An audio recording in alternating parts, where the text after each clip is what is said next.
ABC 세 고등학교에서 각각 2명씩 대표로 참가한 모임에서 이 6명의 대표들이 그림과 같은 6개의 의자가 놓인 원탁에 둘러앉으려고 합니다.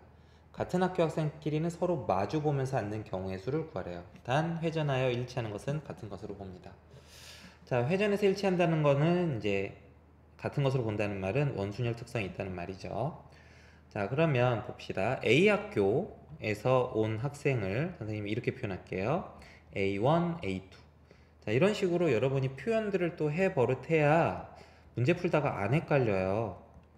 자, 그래서 선생님처럼 이렇게 표현들 한번 해봐요. 나름 자신의 스타일대로 한번 표현해봐요. 자, 각 학교의 학생들을 이렇게 소문자로 C1, C2 이런 식으로 이렇게 6명의 사람이 있다고 생각을 해봅시다. 자, 근데 지금 조건이 뭐냐면 같은 학교 학생끼리 서로 마주보게 앉아야 된대. 자, 그럼 한 방에 하지 말고요. 단계적으로 해봅시다. 자, 원탁이 있고요. 마주보게 6명을 앉힐 건데, 마주보게 앉혀야 되는데, 먼저 A 학교 얘네들을 이제 기준으로 생각을 하고요. 얘네들을 먼저 앉혀볼게요. A1, A2를 앉혀봅시다. 마주보게 A1, A2 이런 식으로. 자, A1, A2를 앉히는 방법, A 학교 학생들 앉히는 방법은 몇 가지가 될까요? 한 가지예요. 응? 이 자리에 앉혀도요. 회전시키면 똑같은 겁니다.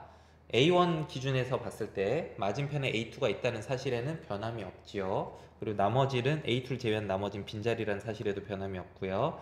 그래서 구성원들, 지금 현재 구성원이 빈자리 4개랑 A1, A2잖아. 이 구성원들 간의 상대적인 관계가 똑같은 상황이란 말이야. 어떻게 앉더라도. 그래서 A 학교를 애들을 배치하는 방법은 한 가지야. 그 상태에서 이제 B학교를 배치를 해보자고. 자, 그럼 B학교 학생 중에 B1부터 앉혀볼게요. B1이 이 자리에 오는 거랑 이 자리에 오는 거랑 이 자리에 오는 거랑 이 자리에 오는 거. 이 네 가지 경우가 어떨까요? 자, A1이 이제 얘가 기준 역할을 해줄 거기 때문에, 자, 이쪽은, 이 자리는 A1의 바로 왼쪽 자리고, 요거는 A1 왼쪽이긴 한데, 한 칸 건너뛰어서 왼쪽 자리니까 A1 기준으로 봤을 때 다른 자리죠? 자리가 다른 자리예요. 여기는 오른쪽이니까 또 다르죠. 그래서 이 4개 자리가 A1을 기준으로 보게 되면 다 다른 자리가 돼서요. B1을 앉히는 방법은 4가지가 돼요. 그래서 B1이 어딘가 앉았어요. 어딘가 앉겠죠. 여기에 앉든 뭐 여기에 앉든 뭐 어딘가에 앉을 겁니다. 4가지 방법으로 앉게 되면요. 그러면 이제 B2는 앉을 수 있는 방법이 한 가지예요. 왜요? B2는 B1에 무조건 맞은편에 앉아야 되거든. 이런 식으로. 그래서 B학교 학생을 앉히는 방법은 4 곱하기 1가지예요. 선생님 또 계속 할 때 보면 이렇게 단계적으로 접근해요. B학교에 앉힐 때도 B1 먼저 앉히고 난 다음에 B2를 앉히는 경우 수는 몇 가지일까? 이렇게 단계적으로 접근하는 습관이 들어야겠어요. 자, 그래서 어쨌든 B학교 애들 앉히는 방법은 4가지가 되는 거 알았고요. 그럼 뭐 예를 들어서 그리고 또 해놓은 다음에 이렇게 경우의 수를 생각하면서 예를 들어보세요. 자, 이렇게 예시 상황이 이렇게 나올 거고요. 그 상태에서 C1, C2로 앉히게 되는데 C1이 선택할 수 있는 자리는 이 자리 아니면 이 자리죠. 그 2가지가 이제 다른 경우가 됩니다. 나머지 애들이 이미 앉아있는 상황이라서 나머지 애들이 기준 역할을 해주니까 아니면 A1을 기준으로 생각을 했을 때 다른 상황이 되죠. 그래서 C1이 앉을 수 있는 방법은 2가지예요. 그래서 C1이 어딘가에 앉게 되면 C2는 무조건 맞은편 한 자리에 앉게 되겠죠. 경우의 수가 한 가지가 될 겁니다.